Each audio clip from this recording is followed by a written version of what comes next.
Hello, and welcome to this month's program of Ability Assistance. My name is Phyllis Jones, Chair of the North Andover Commission on Ability Assistance. And my name is Stacy Leibowitz. I am the Commission Secretary. Behind the camera today, we have fellow Commission member Jeff French, Carly Jones, a student in the Graphic Communication shop at Greater Lawrence Technical School, Susan Martin of North Andover CAM. And we're joined today by Maureen Ryan and Kirsten Lovett of the North Andover Parents Advisory Council. Welcome, ladies. Welcome. Thank you for having us here today. It's our pleasure, our pleasure. Now, before we start, I want to make it clear to everybody, you're not lawyers. No. And the North Andover Parents Advisory Council does not offer any legal advice. No. No. So can you tell us what the North Andover Parents Council is? We're a group made up of parents who meet regularly to offer support and guidance to other parents in the North Andover School District. Very basically, that's a very basic general description of who we are. And we're an all-volunteer organization as well. Great. And from what I understand, it's a state requirement that's overseen by the Mass Yes. Department of Education, correct? Correct. Yes. Yes. Great. And why are the two of you involved in this organization? I'm sure that there's a personal story for both of you. Sure. Absolutely. Well, I have two children. We'll talk about this later, but I have one on a 504 plan and I have one on an IEP. Okay. And so because of their stories, their backgrounds, I became involved in NAPAC. I wanted to give back to the town and learn for myself more about what that meant. And so I became involved and I became the co-chair of NAPAC several years ago. Great. Thank you. And I joined several years ago, not quite as long as Maureen, with the organization. But again, I have two children and one child has a learning disability. And when that was first diagnosed, I was really looking for other parents who had similar situations and trying to connect. And also realizing that you can't, to be a part of changing, so where you see a problem, to help kind of advocate and change for that. So that was why I started to become involved with NAPAC and we have another program that we do called Understanding Our Differences that I'm sure we will touch base on later. But that's, and then I think that's pretty common for most of our board members about how they get involved with the organization. That would make sense. Exactly. It makes complete sense. And for those who are interested in finding out more information about this, you can learn about the Mass laws surrounding special education online at 603 CMR 28. All right. I understand you're not lawyers, so we're not going to ask you to put out there the legalese, so I'll do that for you. The state regulations that set you up state the school district is to conduct, in cooperation with the Parents Advisory Council, at least one workshop annually within the school district on the rights of students and their parents and guardians under state and federal law. Correct? Correct. And when are these workshops usually conducted? Well, this particular workshop, which we call Basic Rights, we do this annually. We've just filmed it here at CAM, and so it's going to be available not only on CAM, but on our website and on the school district website for viewing on demand. Great. It was filmed with Dr. Donna Straight, who's the assistant superintendent here in town. And so really anybody can watch it at any time. That's wonderful. It will show all of the rights that people have under special education. So Kirsten and I filmed that with her just about 10 days ago. So I'm not sure if it's up yet. It is up. I watched it. Okay. And also, people can, if they subscribe, which is free, to the Okay. YouTube channel for North Andover CAM, they can watch it directly on that as well. Great. So you're not an official commission, like we're an official commission of the town. You're not an official committee of the town. nor are you a commission or a committee of the school department. Right, we are independent. Okay, but you're nonprofit. We are nonprofit. Okay. Again, I'm going to read verbatim what the law is, and then we'll break it down so Great. people can understand a little bit more about who and what you are. So each school district shall create a district parent advisory council offering membership to all parents of eligible students and other interested parties. The Parent Advisory Council duties shall include, but are not limited to, advising the district on matters that pertain to education and safety of students with disabilities, meeting regularly with school offices to participate in the planning, development, and evaluation of the school district's special education programs. The Parent Advisory Council shall establish bylaws regarding officers and operation procedures, and in the course of its duties, the Parents Advisory Council shall receive assistance from the district without charge upon reasonable notice and support of the availability of staff and resources. That's a mouthful. Sure is. Yeah. Gotta love the politicians of the world. So let's break that down a little bit. Membership is available to all parents in the district. How does a parent become a member? Well, we consider membership really if you are signed up for our email list. Right. It really is any parent, anybody interested. You don't even necessarily have to be a parent in the district. You can sign up for our email list on our website, and also the information is available through our Facebook page. I know we're going to, we have it at the bottom of the Right screen, here. actually. And we'll have all of that information as the last slide. But so membership is open. There are no membership dues. It's free and open to anybody. Right. That's great. And how does the council advise the district on matters that pertain to education and safety in the schools for children with disabilities? I mean, in several ways. I mean, one way is that we meet monthly. We meet the first Friday of every month, and we meet with the Assistant Superintendent, Dr. Donna Strait. And so she meets directly with us, and we advise her on different matters, and she advises us on what's going on in the district. We do go to the school committee on an as-needed sort of basis, but we make sure to get there at least once a year. There are other ways. Do you have maybe an example? So a recent example is we had heard from parents, and some of us on the board had experienced ourselves, some difficulties with teachers receiving students' 504 plans. And I know we'll get into what a 504 plan is in a minute. But so we were hearing difficulties and that things were different in all the different schools. Sometimes teachers would have this plan before the school year started. Sometimes it would be a month or so after school started. Sometimes it was read, sometimes it wasn't read. Right. And that was something that we talked with Dr. Strait about and with the guidance departments about. And they were able to then look at the process and put a plan in place so that it's consistent in every school in the district. It's the same process. And they're given out the same time every year, and teachers actually sign that they have received and read the That's right. 504 Very plan. important. That's Right. extremely important. Right. It's the best thing for the student. Right. Yes. And the teacher. Yeah. For everyone. Yes. Right. Everyone involved. Yeah. So you have the Understanding Our Differences program in the schools. Can you tell us a little bit about that? Yes. We can talk for could- hours hours about on this this. program. Go for it. The more people know, the more they can truly understand. Absolutely. Sure. So Maureen, we, go yeah, ahead. we love this program. So we're not going to stop. But we started. This is like our 4th year. Okay. Doing Understanding Our Differences. NAPAC got this started under Dr. Price, and we're continuing under Dr. Gilligan, and we're so excited about this.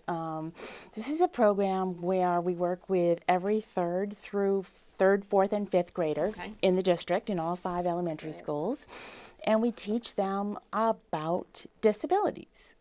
We do 6 programs. 6 different disabilities, 2 different disabilities at each grade level. And so we do a total of 30 programs all throughout the year. So Does that make sense? There's Yeah. 6 and 5 Absolutely, schools. Well, just in case somebody can't Right. see it, could you break it down what the different? Sure. In the 3rd grade, we start with deafness and hard of hearing and chronic medical conditions like allergies and asthma and diabetes. In the 4th grade, we go to physical disabilities and intellectual disabilities. And in the 5th grade, autism and learning disabilities. And the programs break down, they take about 2 hours each. And we show a little video at the beginning, and then we do small group hands-on activities, followed by a speaker who actually has the disability. Can you explain a little bit? You said small. Groups. So that's where we really need our volunteers Okay. from the community. And maybe it's an activity working with a puzzle or using tools that help a person with a physical disability. We use pushers, we use button hook activities, or we teach some sign language to children doing the deafness Right. activities, that sort of thing. And so they're broken down into groups. We like to keep them 6 to 8. Sometimes we double that, Yep. depending on the number of volunteers that we have. And then they come back as a whole group, and this speaker who might have autism or we use a lot of high school students from North Andover High School with learning disabilities Okay. who come in, talk about what the experience of life is like when you have a learning disability. I think that's so amazing and, I do and too. really critical to be able to use somebody who's directly affected Right. to illustrate the point for the other students or people involved. It really gives a lot of hope for people, I'm sure. It really helps the typical student have a new perspective and appreciation. And then it also helps the students who may have a disability Yep. to feel like it's okay. This Exactly. isn't Exactly. a big deal. They're not alone, and Right. there's really hope, moving Right. forward. It's very inspiring. Yeah. And it sticks with you. I can tell from personal experience for the rest of your life because I grew up in Framingham, and when I was in probably these grade levels, they just a couple of classes they would mainstream in children from the hard of hearing school in town, and we learned sign language to be able to communicate. Yeah. And I kid you not, I'm not very good at it anymore, but I do remember a good portion of it to, at least try. Right. Yes. Right. And people appreciate when you try. That's part of it, and we hope that they retain it and it goes through with them to the middle school and And it- onwards. Absolutely. And it really all ties in also with the town's RAISE program Yes. to help with respect, awareness, Inclusion. Yeah. Empathy. empathy. Yeah. We forgot the S. Service, but services. Yeah. Right. That's really, Right. that's amazing. And so you are supposed to meet with school officials on a regular basis about planning, development, and programming for the district. So when do you meet? Well, we have traditionally and continue to meet the first Friday of the month, 9 a.m. at central office. The meetings are open to anyone who Okay. is, we encourage them, they're welcome to attend. And Dr. Donna Strait is always invited to attend. Good. And we invite others on a monthly basis from the school district to join us on different topics that come up month to month. Can you talk a little bit about some of the topics that come up? What do you discuss at these meetings? Sure. So, a portion of it is logistics planning for us, Right. to Like talk about operations. events and things that are going on.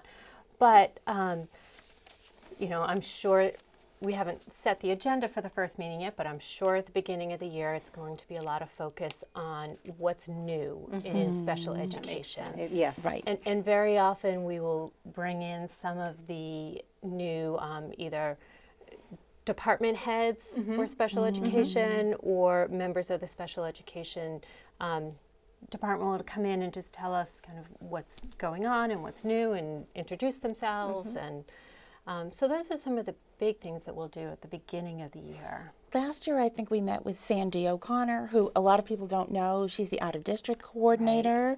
We met, I think, with Nikki Murphy, who is the Yes. new director of social emotional learning, came in, just to meet them and to understand a little better. People sometimes aren't aware what do they actually do. So they Right, came so and it's good explained that. information Right. for Now, you everyone. mentioned the out-of-district coordinator. Sandy O'Connor, yes.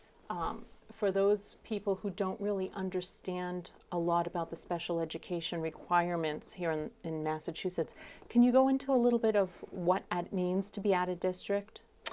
Sure. That's a child who no longer, that's the most restrictive environment that a child can be placed in. We have a small number of children in town compared to the total population in town, very small. And that child attends school somewhere outside the district of North Andover in a very special education setting because his needs cannot be met by the public school district. For example, then, somebody who's visually impaired.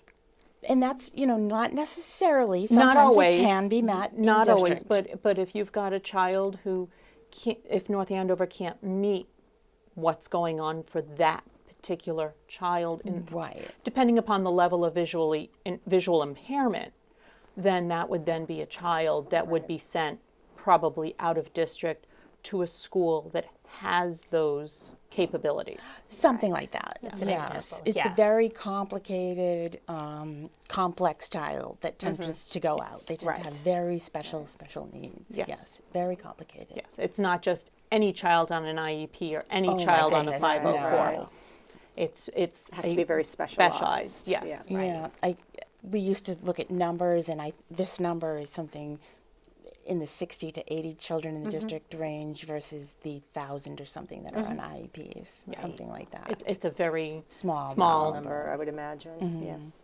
But it's good that exists, that you're able to look at that and address that and do what's best for the child's needs. Right. So Right. even if it is a small, and obviously better if it is a smaller population you have to address, but at least you have that capacity. Yes. Right. So, and for those who are not, because the meetings are open to everyone, Yes. for those who are not able to attend, how are they able to get information for what happened at these meetings? Well, the best place to look is the agendas are always posted before the meetings on both our website and Facebook pages. So that's the best place to look to see what was discussed. And then you can reach out to us at any point with any questions. Right. And even if you have topics that you'd like to see added to an agenda, that's something to definitely reach out right. to us about, and we can try and help coordinate that. And for people who don't realize it, we also have a Facebook page, and as sister Mutually, organizations, yes. for lack of a better term, we've posted your things on ours, and in turn, you've posted our things on yours. So Exactly, there is yes. that double aspect Yeah. of we are working together Right. to try to get the information out there in as many Yeah. levels as we can. Absolutely. Now, breaking down even further what that long statute said, you're required to have bylaws and a structure. So you've got an executive board. Obviously, you two are here, and you have other members of the executive board, I would Exactly. assume. We do. Okay. But I want to get involved, let's say, but I don't have the time to make the commitment to be part of the executive board for one reason or another. How can I get involved? There are many opportunities to get involved, and we really try and work with people to work around your schedule and where your interests might be as well. So, for example, we like to have a representative at every school. Okay. So if you are involved in your local elementary school and you are part of your PTO, we would love to have you serve as a dual representative, basically. But you don't So- have to be a member of the PTO no. in No, order no, to. you don't. no. You don't at That's all. Good to know.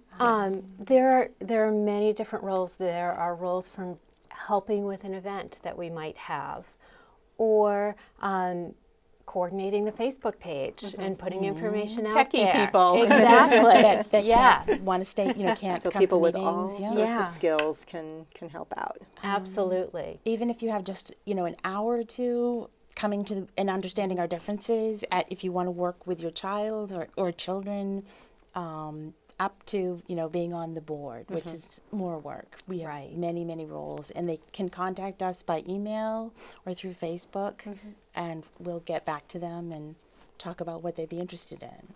So if I only have an hour to give once a year for whatever, We have a role. you have We a have role a for role. it. We have a role. Absolutely. We have a place. That's, Good to and know. that's, I think, important for Yes. parents to know, because a lot of times these programs Mm-hmm. are done during school hours, and then you have somebody like me who's a working mom in Right. Boston, but I still want to get involved. You have those opportunities Absolutely. for Absolutely. parents. Yeah. So that's really great. Yeah, because parents can feel like that they're being able to contribute, or they're doing something even for their own child or some of the other children in the community without Right. it being cumbersome. So that's really important to know. Or they had a child at one point in the Yep. school system and they want to, for They lack wanna of a better give term, back. pay it forward. Yes. Yes. Yes. So and on that, I guess, bend, I know that one of the biggest issues facing parents with children who have special needs is dealing with either an IEP or a 504. And obviously, each of those things comes with their own concerns and responsibilities. It would be good to know for the parents and for us as well what Yes. the differences are between an IEP and the 504. That's a great question. We get that a lot. lot. Yeah. And they are two different things. Yes. And one is not less than the other. They're just different. Right. Okay. The IEP is an individualized education program. Okay. And it is a program of services and specialized services for a child with special needs.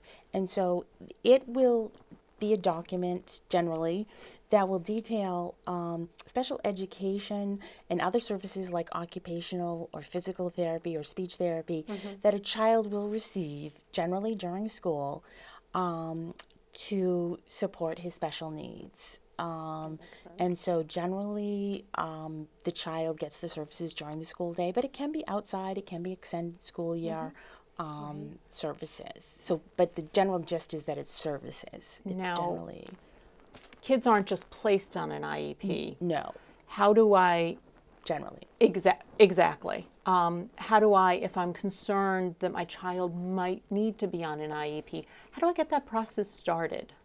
You need to have an evaluation. Okay. So you need to request that in writing Okay. from your school. Okay. So the first step, too, really is to talk to your teacher, Right. your child's teacher, and to talk to your child's guidance counselor. It is probably The best the best place. first step. Right, and then you can request in from the writing. school an evaluation. I can tell you from personal experience, my son is on an IEP. And, you know, what people don't know is it is a process. Yes, it is. And every year we have an IEP evaluation meeting. And then how often is it that they do the more extensive testing? My son had a medical issue that was unexpected, so they had to redo all his evaluations. But under normal circumstances, 3 years? 3 years. The 3-year is the big reevaluation. Right. and then at that time, just so other people are aware, we sit around a table and we talk, and you know, it's up to the parents to say, yes, I agree, or no, I don't, I want additional services, and advocate for their Correct. child. That's right. Yes. And then we've got the 504 you mentioned, Stacy? Yes. Right. So what are the differences? So the 504 plan is accommodations for students. So students aren't receiving additional services. And what that means is, you know, maybe a student may have a learning disability like dyslexia and may need access to books on audio Right. tape. Right. So that is an accommodation. Or a student with a hearing impairment may need to have a teacher wear a microphone like we're wearing here today. Right. And that is an accommodation in the classroom.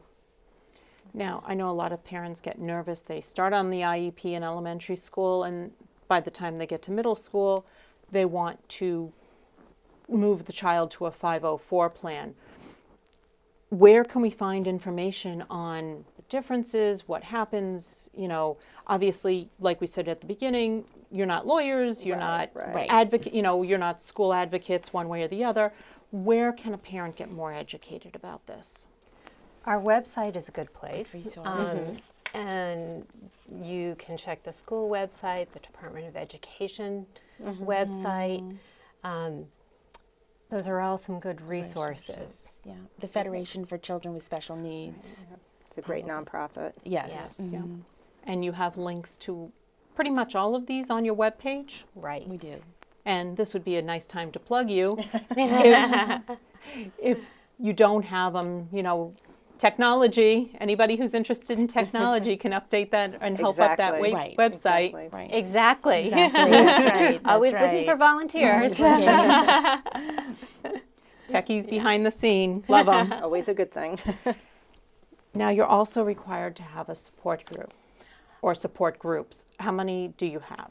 Well, I don't think we're required to have a support group, but we do have one. So Okay. that's So it's a bonus. a bonus. We do have one support group that's just starting up. We had one meeting in the spring, and then we're starting again this September 24th with a meet and greet where children are welcome at the library, the Stevens Memorial Library. Everyone is welcome, and we're just getting off the ground. The one you did in the spring was fantastic. I went to that Thank one. you. Yeah. It was for primarily ADHD.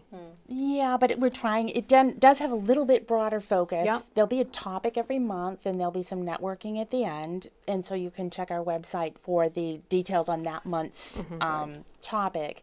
But the first one doesn't really have a topic. It's just meet and greet, get to know one another, bring your kids. It starts at 6:30, as I said, at the library. All are welcome, encouraged to attend and just get to know what's going on.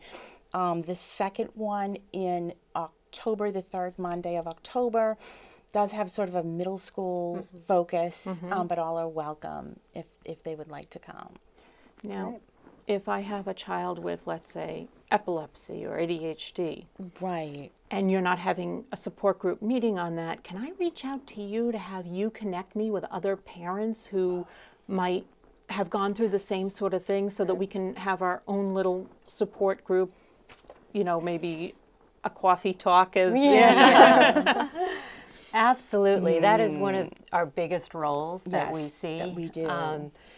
You know, when I first became involved with NAPAC, you know, that's what I did. I reached out to the board and asked them if there were some other parents that I could talk to, and they were able to help to connect me.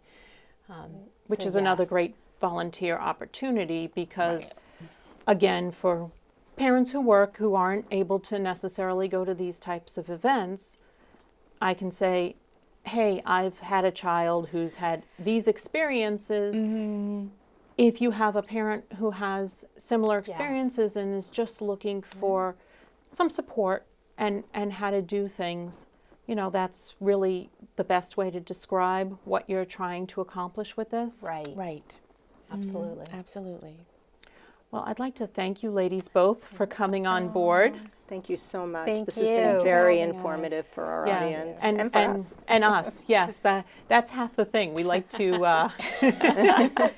We can't share with the community if we ourselves don't know what's going on. Right. Exactly. So thank and you. actually, can I say one other Of thing course. to Absolutely. your audience too? Absolutely. With our Understanding Our Differences program, we are always looking for speakers who have a disability who would be willing to come in and talk to the elementary school students. So if there are any audience members watching who would like to volunteer, Nope. please contact us too. Yes. Yeah. No, that's Yeah. great because Terrific. another way, I don't want to say small way because it really isn't small, but another way to get involved because people think getting involved 20 hours a week, I don't Right. have time for this. Right. But it's another way to give back and to get involved. Exactly. Right. It doesn't have to be a big commitment. Exactly. But by coming in and being a speaker, again, as we discussed a little bit earlier on in the program, it's very inspirational. And you can Right. really make a Yes. difference in the students' lives and even in the parents' lives, because obviously parents may have a certain concept of what their children are capable of. I mean, Right. as Yes. Phyllis discussed with her her son, I'm also a family member, and I have a younger sister who's developmentally challenged. So I remember back when there was, you know, everything was very segregated and different, and there wasn't that understanding of what people are actually capable of despite having challenges. So having this opportunity, it doesn't have to be time consuming, but it can make a huge difference in someone's lives. Absolutely. Right. So, You know, so and I'm thank you. sure I can speak. We're all parents here. Yes. Some of us are grandparents. Yes. So, But, you know, I think we've all learned from the experiences we've all had. exactly. Right. That, you know, sometimes when you can, for lack of a better term, touch, feel, smell, taste something, you know, it makes it more realistic for somebody as opposed to just, oh, I heard it in a, you know, in a speech, or I read it in a book, or I saw it on a website. Right. And I think that that really humanizes it more rather than Absolutely. just being a program of Absolutely. some sort. Absolutely. Because you also can have a meet and greet after, I would imagine. You can network after, so there's conversation. It's not just somebody speaking to, you know, from Right. a stage. It's a So whiff. it's a Right. whiff. Yeah. So Sort of like we do it makes a here. huge difference. Yeah, Exactly. exactly. Well, again, thank you for coming, ladies. And oh my God, I can't believe the school year starts, what, a week from Tuesday? Right. Oh, right. Oh, So this summer's is great over. timing. It's either where did it go or thank God they're going back to school. Right, right. Oh. Well, thank you again for joining us on Ability Assistance. We'd like to thank all of our crew behind the camera. Again, we had Jeff French, a fellow commission member. We had Susan Martin here of CAM, and Carly Jones of Greater Lawrence Technical. Jeff, Stacy, and I are taking the month of September off, kind of, sort of, from taping, so we can go to the Abilities Expo in Boston. And we're going to meet with and learn about other nonprofits and government agencies that we can introduce to you in the future. So please come back in October when we're joined by Deborah Freed of the Paralyzed Veterans of America's New England chapter, who will join us and talk about the services that are offered by them. And looking ahead to November and December, we'll be bringing on programs. In November, we'll be joined by Triangle, a multifaceted nonprofit who I know you've had a lot of experience yet with. And in December, we're going to be joined by Greater Lawrence Technical School, which is actually, it's going to be pretty much in the middle of their application process, to talk about the programs that are offered to students who are considered special needs, but would like to learn more about what they could do in a technical school. So from everyone here at the Commission on Ability Assistance and everyone at North Andover CAM, thank you and have a great day.